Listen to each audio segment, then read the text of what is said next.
Thank you. Your Excellency, Ambassador Konjit, my co-panelist here, His Excellency Mahmoud Ali Yusuf, and His Excellency Mr. Richard, distinguished guests, ladies and gentlemen. Good evening, Africa.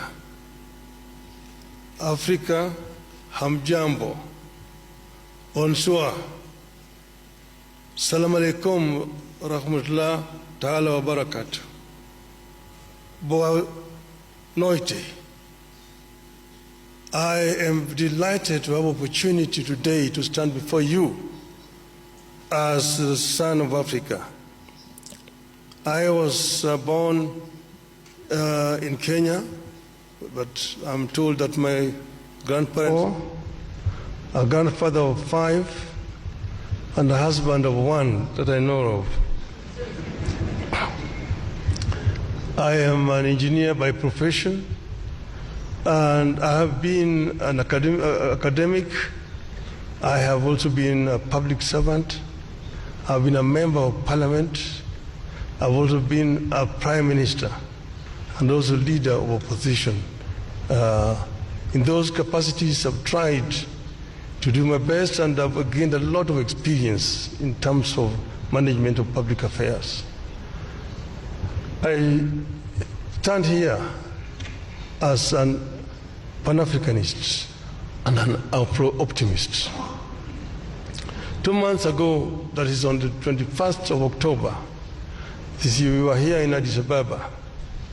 We had been invited as members of the families of the founding fathers of the African Union to come and witness the reopening of the Africa Hall.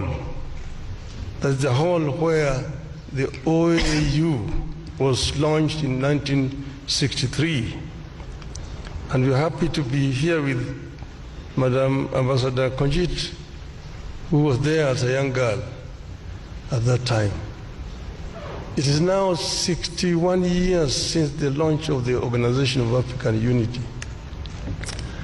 And at that time, if you read the speeches of the founding fathers on that day, they were very passionate, and all of them talked about African unity.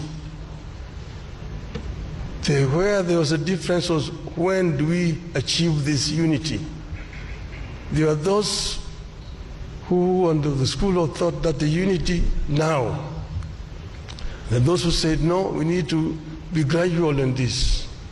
Let us first build the building blocks, the regional unions, which will eventually translate into formation of the African Union as a whole.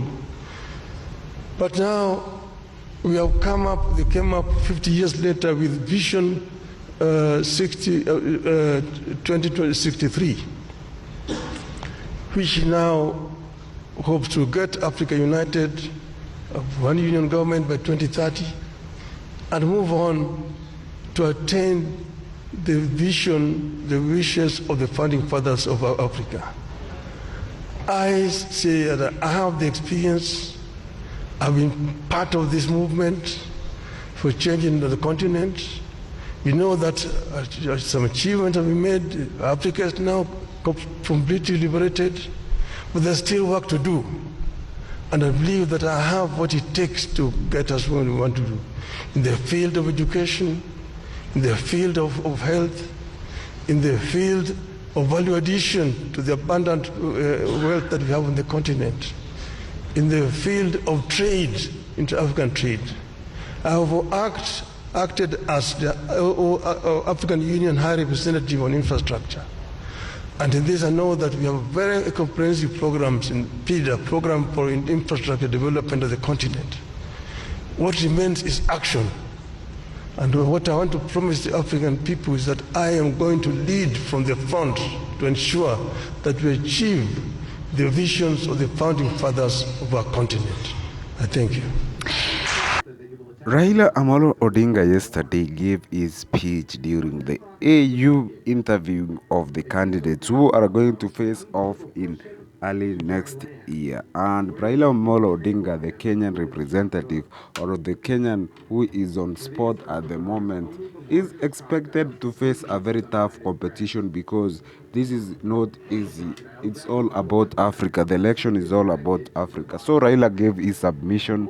He talked about his history, his credentials, and his academic route and what he intends for Africa. Raila recently added another AU platform which was for infrastructure, and he came out with very good ideas on how it's going to transform Africa. This time round, Raila Amolo Odinga is going to face a very hefty challenge from the Djibouti candidate, who seems to be having the backing of the Muslim nations and even the French speaking nations of West Africa.